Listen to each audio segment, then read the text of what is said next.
each side of the divide. Andy Wigmore is from Leave.eu. He believes that the European Union may face collapse in the future. And Peter Wilding is the pro-EU founder of British Influence, a group that's campaigning to keep Britain in a reformed European Union. Gentlemen, thanks for joining us. Andy Wigmore, let's start with you. What's your problem with Brussels? Well, I think the EU project has failed. It's cataclysmically failed. And I think the migration crisis has just given people an excuse to really look at the whole EU problem, and it's now just had a knock-on effect. I think the EU referendum in Britain has really given people, or galvanised people across the United European states to believe that their change can be made, and our European referendum is just the first brick in a wall to knock out what is an increasingly failed EU project. Peter, the EU, the European project has failed. What do you think? Well, it's certainly going through a very tricky time, but, it came about at a tricky time. The idea of getting 28 nations that have effectively been at war with each other for the best part of 1,000 years to cooperate in peace is a number one objective. Of course there are problems. The Eurozone crisis is a problem. The migration crisis is a problem. But the answer to this is not to run away. The answer to this for big powers like Britain and Germany and France is to get stuck into making a solution. And the European Union is a mechanism for creating solutions that everybody agrees in. And so consequently, it hasn't failed. It's going through a tricky time, but that requires big countries with great histories like the UK to step up, not step away. Peter, looking at the migration issue, Hungary has a fence to keep migrants, refugees out. It has a right to do so as a sovereign nation, but as a member of the EU, it needs to keep its borders open, so this is where it gets tricky. Slovenia just today said that it can't handle the load and is now restricting the amount of migrants that it's allowing in. Aren't we going to see more and more of these scenarios unfold on a country-by-country basis as the weeks and months tick along, making the very concept of the EU moot? Doesn't it make it moot? It makes it moot, but the solution, there has to be a solution to this. And what is the solution? The solution is that the problem with the migration crisis is it's a crisis of war. War in Syria, war in the Ukraine, war in Central Africa and North Africa.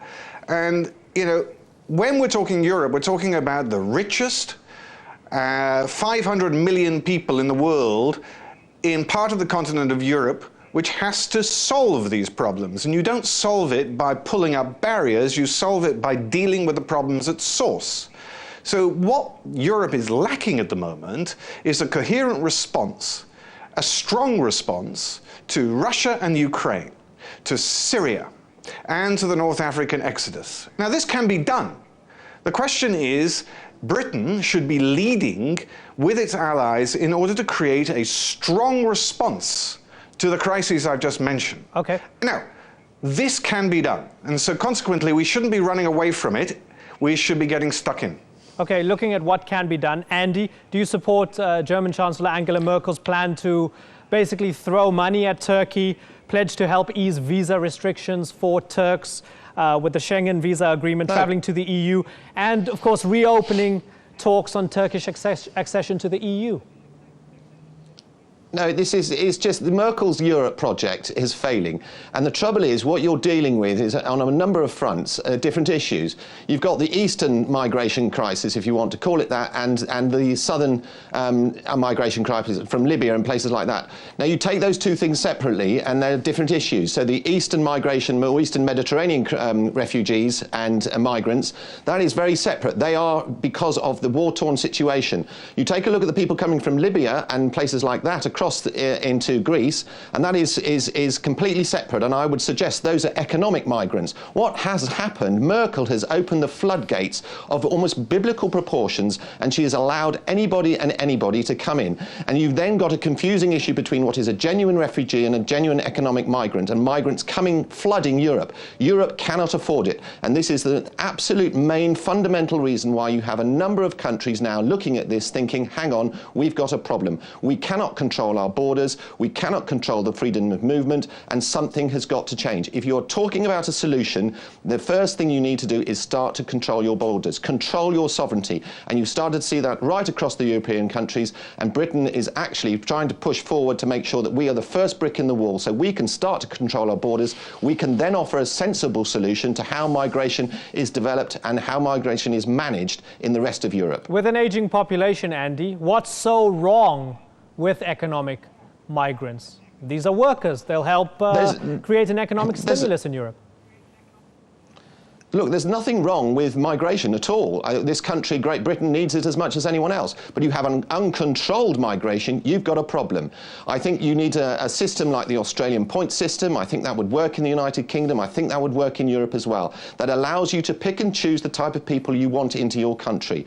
And that's not being xenophobic, that's being realistic. You cannot have an open door policy into the United Kingdom, for instance, when we have a housing problem. We can't even house people properly in this country. So having a flood of 500,000 more migrants into this country, economic or refugee, is totally unrealistic. Hungary wants to, sorry to interrupt you, Hungary wants to pick and choose from among the Syrians. They want to pick and choose Christians over Muslims. Do you have a problem with that, or are you okay with that? I don't think you should be able to pick and choose based on religion, sex or gender or anything like that. I think a refugee is a refugee. If they fall under the United Nations asylum recognition, then they should be allowed refuge. I don't think you can pick and choose like that. But there is a point system. You need the right sort of people. If we need doctors, engineers, then that point system works. Peter Wilding, Hungary and Malta want a quota. They want the EU countries to share the load of refugees. Is that reasonable? Well, I think the problem is we're seeing this argument with the wrong end of the telescope. First of all, Britain is not part of the Schengen Agreement, which allows free movement throughout Europe. So the question, as far as Britain is concerned, is where is our border to distinguish between refugees and economic migrants? Today, it is at Calais. We work with the French government to sift the refugees and the economic migrants there in Calais across the Channel. If we left the European Union, the French would simply allow thousands of these people, who we can't control, to come through the Channel Tunnel, and the border of our country will be in Dover. So we will have a worse problem if we left the European Union than if we stayed in it. Now, the question of quotas that you ask is an interesting one. The problem is, I will say to you again, distributing people around the European Union is only one part of the solution. What we have to do is three things. We have to deal with this problem at source, dealing with the issues that, that we've already discussed, the wars in Syria, the economic migrants from North Africa. We can't control that when they're already in Europe, so we have to control it at source.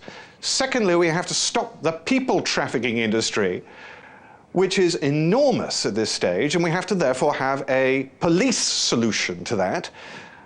And when economic migrants or refugees have arrived in the European Union, then we have to process them in the European Union. These things hardly ever happen in a nice, clean, cozy way, right? I mean, one of the great benefits of Muammar Gaddafi to the Europeans before the Libyan revolution unfolded was that he was helping police these migrants crossing the Mediterranean. So there are all sorts of quid pro quo games that end up taking place once you do this. Well, it's about leadership, isn't it? It's about the ability of prime ministers and presidents to arrive at a solution. The issue about Libya is an interesting one, but of course, the Arab Spring destroyed the solid dictatorships around North Africa and the Middle East that controlled the pot boiling. Now the pot is boiling. And we cannot just sit back and not get involved with a solution. That is my message here. We can talk about quotas, we can talk about leaving the European Union, but it's not the central point. The central point is how 500 million people in Europe, in an institution called the European Union, control problems outside their borders. Okay. It's not inside the borders that is a real issue. Okay, point well made. Final question for Andy. Andy, when French President Francois Hollande said we need not less Europe, but more Europe, otherwise we will see the end of Europe, what do you think he meant by that?